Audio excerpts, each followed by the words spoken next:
নিয়মিত সুন্নত না পড়লে দুইটি বিপদ চলে আসবে। এটা কিন্তু মারাত্মক বিপদ। আমরা অনেকেই সুন্নত নামাজ পড়ি না, অনেকে শুধু ফরজ আদায় করে।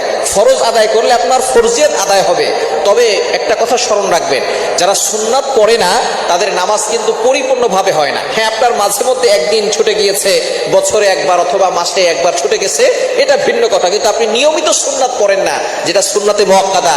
যেমন ফজরের 2 রাকাত সুন্নত আছে ফরজের আগে, জোহরে প্রথমে 4 রাকাত, পরে 2 রাকাত, এরপরে মাগরিবে 2 রাকাত সুন্নত আছে, এরপরে এশায় আছে 2 রাকাত সুন্নত। এগুলো যারা পড়বেন না, অবশ্যই কিন্তু নবীজি সাল্লাল্লাহু আলাইহি সাল্লাম তাদের ব্যাপারে কিন্তু ভয়ঙ্কর কথা জানিয়ে দিয়েছেন। 1 নাম্বার হচ্ছে যারা সুন্নাত পড়ে না তাদের বিপদ হচ্ছে তাদের নামাজ পরিপূর্ণভাবে হয় না।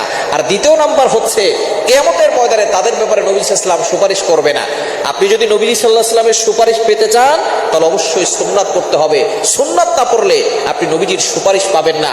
আর যারা নবীজি সাল্লাল্লাহু আলাইহি সাল্লামের সুপারিশ পাবে না তারা জান্নাতে ঢুকতে পারবে না।